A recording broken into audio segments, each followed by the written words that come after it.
All ପୁରାଣ story. ଚିନ୍ତା କର ଏବଂ ଧନୀ ହୁଅ। ବିଦ୍ୟାର୍ଥୀମାନଙ୍କୁ ପ୍ରସ୍ତୁତି ପାଇଁ ଉପଦେଶ। ମିଷ୍ଟର ମୁରେଙ୍କ କହିବା କଥା, କଲେଜ ଶିକ୍ଷା ସମୟରେ ହେଉଥିବା ଖରାଦିନ ଛୁଟିରେ କିଛି ବ୍ୟବସାୟିକ କୋର୍ସ କରିବା ଦରକାର।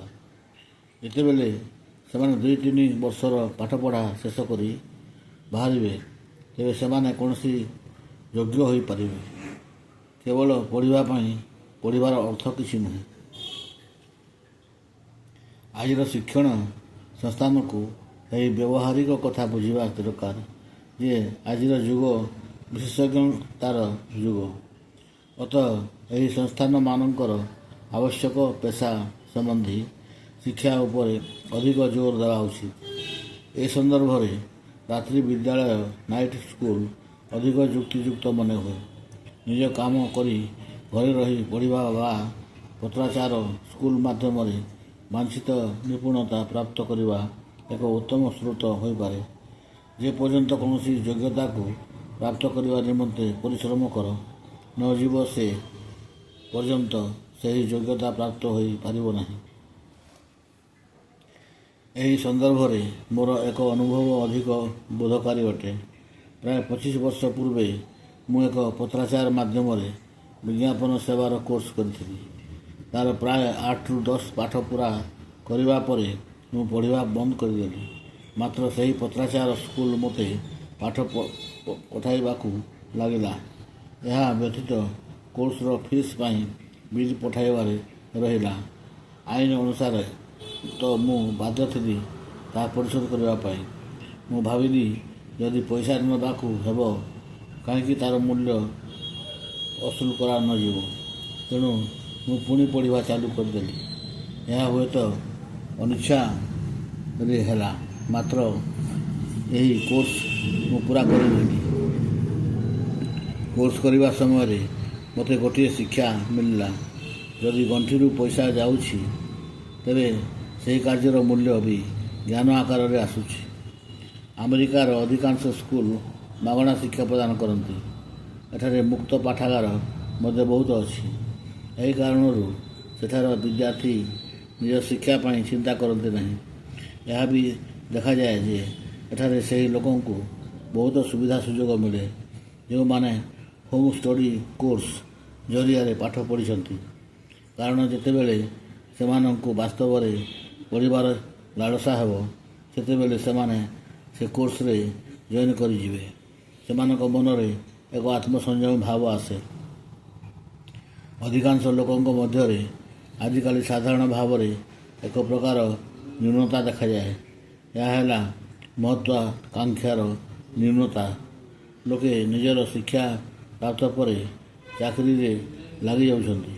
ସେମାନେ କେବେ ହେଲେ ଭାବୁନାହାନ୍ତି ଏହାଠାରୁ ଆହୁରି ଭଲ କାମ କ'ଣ କରାଯାଇପାରେ। ସେମାନେ ଯେଉଁ ଚାକିରି କରୁଛନ୍ତି, ତା'ର ଫାଙ୍କା ସମୟରେ ହୋମ୍ ଷ୍ଟଡି ଜରିଆରେ ଯଦି କୌଣସି କୋର୍ସ ଇତ୍ୟାଦି କରନ୍ତେ, ତେବେ ନିଜର ଶୀର୍ଷକୁ ଛୁଇଁପାରନ୍ତେ।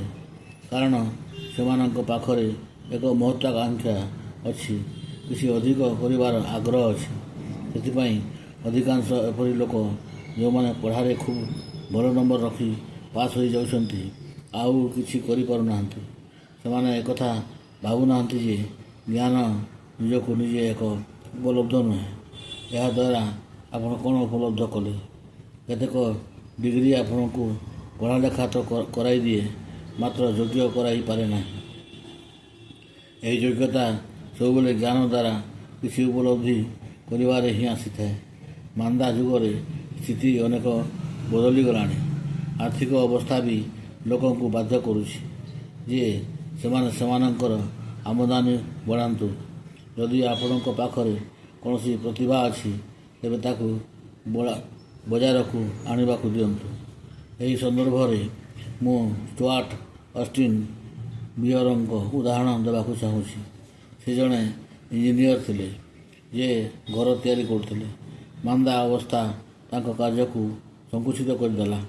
ସେ ନିଜ ପେଶାର ମାନ୍ଦାବସ୍ଥା ଦେଖି ନିଜର ଲାଇନ ବଦଳାଇବାକୁ ପ୍ରୟାସ କଲେ। ସେ ଦେଖିଲେ ତାଙ୍କର ଆଇନରେ ରୁଚି ଅଛି। ସେ ଏକ କାନୁନ ପଢ଼ାଉଥିବା ସଂସ୍ଥାନରେ ପ୍ରବେଶ କଲେ ଏବଂ ନିଜର ପ୍ରତିଭାକୁ ଜାଗୃତ କରି ବାର୍ ଏକ୍ଜାମିନେସନ୍ ପାସ୍ କରି ଡଲ୍ଲାସରେ ନିଜର ପ୍ରାକ୍ଟିସ୍ ଆରମ୍ଭ କଲେ। ତାଙ୍କର ସାହସ ଓ ସଦିଚ୍ଛା ଥିବାରୁ ଓକିଲାତି ଖୁବ୍ ଚାଲିଲା ଏବଂ ସେ ଡଲ୍ଲାସ ଟେକ୍ସାସର ଏକ ନାମୀ ଓକିଲ ହୋଇଗଲେ। ଏପରି ସ୍ଥିତି ହେଲା ଯେ କାମର ଅଧିକତା କାରଣରୁ ସେ ଲୋକମାନଙ୍କ କାମ ଅସ୍ୱୀକାର କରିବାକୁ ଲାଗିଲେ। ମାତ୍ର କିଛି ବର୍ଷ ପୂର୍ବରୁ ତାଙ୍କୁ ଜଣାପଡ଼ୁଥିଲା ସେ ବେକାର ହୋଇଯିବେ। ଏହି ପରିବର୍ତ୍ତନରୁ ବର୍ତ୍ତିବା ପାଇଁ ଯେଉଁମାନେ କୁହନ୍ତି ଏବେ ଏ ବୁଢ଼ା ବୟସରେ କେଉଁ କାମ ବଦଳାଇବି ବା ମୋ ପାରିବାରିକ ସ୍ଥିତି ଭଲ ନୁହେଁ, ସେମାନଙ୍କୁ ମୁଁ କହିବାକୁ ଚାହିଁବି ଯେ ଯେତେବେଳେ ମିଷ୍ଟର ବିୟର ନିଜ ଲାଇନ୍ ବଦଳାଇଲେ ସେ 40 ବର୍ଷ ବୟସ ଟପି ଯାଇଥିଲେ। ଅତଃ ଏହି ସିଦ୍ଧାନ୍ତ ଅଧିକ ଉପଯୁକ୍ତ ହୋଇଥାଏ। ସଠିକ୍ ସମୟରେ ଜ୍ଞାନ ଖରଦି କରିବା କ୍ଷତିକାରକ ନୁହେଁ। ଏପରି ଅନେକ ଉଦାହରଣ ଦିଆଯାଇପାରେ। ମନେ ରଖନ୍ତୁ, ପ୍ରଥମେ ଆପଣଙ୍କ ମନରେ ବିଚାର ଆସିବା ଦରକାର ଏବଂ ପୁଣି ନିଜର ଶକ୍ତି ଦେଖି ଯୋଜନା କରନ୍ତୁ ଏବଂ ନିଜ କଳ୍ପନାରେ ତାହାକୁ କାର୍ଯ୍ୟାନ୍ୱିତ କରିବାକୁ ଚେଷ୍ଟା କରନ୍ତୁ। ସଫଳତା ଆପଣଙ୍କ ପାଦ ସ୍ପର୍ଶ କରିବା। ଯଦି ଆପଣଙ୍କ ଇଚ୍ଛାଶକ୍ତି ଦୃଢ଼, ତେବେ ପ୍ରତ୍ୟେକ ସ୍ଥିତିରେ ଆପଣ ଆପଣଙ୍କ ରାସ୍ତା ବାହାର କରିପାରିବେ। ଲୋକକଥା ଅଛି, ଯେଉଁଠି ଇଚ୍ଛାଶକ୍ତି ସେଠାରେ ରାସ୍ତା ଅଛି। ଏହି ସନ୍ଦର୍ଭରେ ଏକ ଅନ୍ୟ କଥା ଉପରେ ମୁଁ ଜୋର ଦେବାକୁ ଚାହେଁ ଯେ ପ୍ରାୟ ସଫଳତା ଏବଂ ଅସଫଳତା ଆପଣଙ୍କ ସ୍ୱଭାବର ପ୍ରତିଫଳନ ହୋଇଥାଏ। ପିଲାଦିନରୁ ଏହି ସ୍ୱଭାବ ଅଭ୍ୟାସରେ ପକାନ୍ତୁ ଯେ ଅସଫଳତା କୌଣସି କ୍ଷେତ୍ରରେ ସ୍ୱୀକାର୍ଯ୍ୟ ନୁହେଁ। ଅଧିକାଂଶ ଲୋକ ଏଥିପାଇଁ ଆଗକୁ ଯାଇପାରନ୍ତି ନାହିଁ, କାରଣ ତାଙ୍କ ସ୍ୱଭାବରେ ପଡ଼ିଯାଇଥାଏ ଯେ ନମ୍ବର 2 ବା 3 ପୋଜିସନ୍ ସ୍ୱୀକାର କରିନେବା। ଏହା ଠିକ୍ ଯେ ପ୍ରତିଭାର ନିଜସ୍ୱ ଯୋଗଦାନ ହୋଇଥାଏ, ମାତ୍ର ପ୍ରଯତ୍ନକୁ କେବେ ନିମ୍ନ ବୋଲି ଭାବନ୍ତୁ ନାହିଁ। ସଂସାରରେ 2 ପ୍ରକାର ଲୋକ ଥାନ୍ତି, ପ୍ରତିଭାବାନ ଏବଂ ପ୍ରତିଭାରହିତ ବା କର୍ମ ପ୍ରତିଭାଶାଳୀ। ଯଦି ବିଶ୍ୱ ଇତିହାସର ଉଦାହରଣ ଦେଖାଯାଏ, ତେବେ ଜଣାପଡ଼ିବ ଯେ କେବଳ ପ୍ରତିଭାକୁ ଆଧାର କରି ସଫଳ ହେବା ଲୋକ ବିରଳ ହୋଇଥାନ୍ତି। ଅଧିକତର ମହାନ ବ୍ୟକ୍ତିମାନଙ୍କର ପ୍ରତିଭା ତ ଅଛି, ମାତ୍ର ସେମାନେ ପ୍ରତିଭାକୁ ପୂର୍ଣ୍ଣ ମାତ୍ରାରେ ବିନିଯୋଗ କରି ଚେଷ୍ଟା କରିଛନ୍ତି। ସେତେବେଳେ କ'ଣ ଏଡିସନ୍ ବା ହେନେରୀ ଫୋର୍ଡଙ୍କ ଠାରୁ ଅଧିକ ପ୍ରତିଭାବାନ ସେ ସମୟରେ ସଂସାରରେ କେହି ନଥିଲେ? କେହି ନିଶ୍ଚୟ ଥିବେ, ମାତ୍ର ସେମାନେ ନିଜ ପ୍ରତିଭାକୁ ଚିହ୍ନିଲେ ନାହିଁ। ତାଙ୍କ ଭିତରେ ଥିବା ବିଚାର ସୃଷ୍ଟି ହେଲା ନାହିଁ କି ସେମାନେ ସ୍ୱତଃ ପ୍ରେରଣା ପାଇଲେ ନାହିଁ ଯେ ସଂସାରରେ ନମ୍ବର 1 ହେବେ ବା ନିଜ କ୍ଷେତ୍ରରେ ଶ୍ରେଷ୍ଠ ବ୍ୟକ୍ତି ହେବେ। ଏପରି ଲୋକ ନିଜର ପରିସ୍ଥିତି ସହିତ ରାଜିନାମା କରନ୍ତି ନାହିଁ। ସେମାନେ ନିଜର ଇଚ୍ଛାଶକ୍ତି ଦ୍ୱାରା ନିଜକୁ ନିୟୋଜିତ କରନ୍ତି। ଏହି ସନ୍ଦର୍ଭରେ ମୁଁ ଡ୍ୱେନ୍ ହ୍ୱେଲ୍ପିଙ୍କ ଜ୍ୱଳନ୍ତ ଉଦାହରଣ ପାଠକଙ୍କ ସାମ୍ନାରେ ରଖିବାକୁ ଚାହୁଁଛି। ନିଜ କଲେଜ ଦିନରେ ସେ 1930ର ପ୍ରସିଦ୍ଧ ନ୍ୟାସନାଲ ଚାମ୍ପିଅନସିପ୍ ଡେମ୍ ଫୁଟବଲ ଟିମ୍ର ମ୍ୟାନେଜର ଥିଲେ। ସେତେବେଳେ ଏହି ଟିମ୍ ସର୍ଜିଓ ନ୍ୟୁଟେ ବ୍ରାଉନିଙ୍କ ନିର୍ଦ୍ଦେଶରେ କାମ କରୁଥିଲେ। ଫୁଟବଲ ଟିମ୍ର ଏହି କୋଚ୍ ଗୋଟିଏ ପାଠ ଶିଖିଥିଲେ, ଅସ୍ଥାୟୀ ହାରକୁ କେବେ ଅସଫଳତା ଭାବ ନାହିଁ, ଯେପରି ଆଣ୍ଡ୍ରୁଜ କାର୍ନେଗୀ ସଦୃଶ ଔଦ୍ୟୋଗିକମାନଙ୍କ ପାଇଁ ଥିଲେ। ମାତ୍ର ଯେତେବେଳେ ଯୁବା ହ୍ୱେଲ୍ପିନ୍ ନିଜ କଲେଜ ପଢ଼ା ଶେଷ କଲେ, ଭୟଙ୍କର ମାନ୍ଦା କାରଣରୁ ଚାକିରି ମିଳିଲା ନାହିଁ। ସେ କିଛି ଦିନ ପାଇଁ ବିଦେଶ ବ୍ୟାଙ୍କିଂ ଏବଂ ମୋଶନ ପିକ୍ଚର କମ୍ପାନୀମାନଙ୍କରେ କାମ କଲେ। ତାପରେ କମିଶନ ଇଲେକ୍ଟ୍ରିକାଲ ହିୟରିଂ ଏଡ୍ ବିକିବା ଧନ୍ଦା ଆରମ୍ଭ କଲେ। ଏକଥା ଠିକ୍ ଯେ ଏପରି ଧନ୍ଦା ଯେ କେହି ବି କରି ପାରିଥାନ୍ତା, ମାତ୍ର ତାଙ୍କର ଭରସା ଥିଲା ଯାହା ହେଉ ତାଙ୍କୁ ଏକ ସୁଯୋଗ ତ ମିଳିଲା। ସେ ହିୟରିଂ ଏଡ୍ ବିକ୍ରି କରିବାରେ ଏପରି କୀର୍ତ୍ତିମାନ ସ୍ଥାପିତ କଲେ ଯେ ହିୟରିଂ ଏଡ୍ ତିଆରି ବାଲା ପ୍ରତିଯୋଗୀ କମ୍ପାନୀ ଡିକ୍ଟୋଗ୍ରାଫ ପ୍ରଡକ୍ଟସ୍ କମ୍ପାନୀର ଚେୟାରମ୍ୟାନ୍ ସେହି ଲୋକଙ୍କ ବିଷୟରେ ଜାଣିବାକୁ ଚାହିଁଲେ ଯିଏ ତାଙ୍କ କମ୍ପାନୀକୁ ହିୟରିଂ ଏଡ୍ କମ୍ପାନୀକୁ ବାରମ୍ବାର ହରାଇବାରେ ଲାଗିଛି। ସେ ହଲ୍ପିନ୍ଙ୍କୁ ଇଣ୍ଟରଭ୍ୟୁ ପାଇଁ ଡକାଇଲେ ଏବଂ ତାଙ୍କୁ ନିଜର ସେଲ୍ସ ମ୍ୟାନେଜର ନିଯୁକ୍ତ କରାଇଦେଲେ ଯିଏ ଷ୍ଟିକନ୍ ଡିଭିଜନର ପ୍ରଭାରୀ ବି ଥିଲେ। ଏହି ନୂତନ ବ୍ୟକ୍ତିଙ୍କୁ ପରୀକ୍ଷା ନେବା ପାଇଁ ତାଙ୍କ ନିଯୁକ୍ତି ପରେ ମିଷ୍ଟର ଆଣ୍ଡ୍ରୁଜ 3 ମାସ ପାଇଁ ଫ୍ଲୋରିଡା ଚାଲିଗଲେ ଏବଂ ହଲ୍ପିନ୍ଙ୍କୁ ଏକୁଟିଆ ଛାଡ଼ିଗଲେ। ପହଁରା ନ ହେଲେ ବୁଡ଼, ମାତ୍ର ସେ ବୁଡ଼ିଲେ ନାହିଁ ଏବଂ ନ୍ୟୁଟେ ରୋକନେଙ୍କ ରାୟରେ ସଂଯୋଗରେ ରହିଲେ। ଦୁନିଆ ବିଜେତାଙ୍କୁ ହିଁ ସମ୍ମାନ ଦିଏ, ହାରିବା ବାଲାଙ୍କ ପ୍ରତି ଦେଖିବାକୁ ବି ତାଙ୍କର ସମୟ ନଥାଏ। ହଲ୍ପିନ୍ ଏପରି ଚମତ୍କାର ଦେଖାଇଲେ ଯେ 6 ମାସରେ ହିଁ ସେ ସେହି କମ୍ପାନୀର ଜେନେରାଲ ମ୍ୟାନେଜର ହୋଇଗଲେ।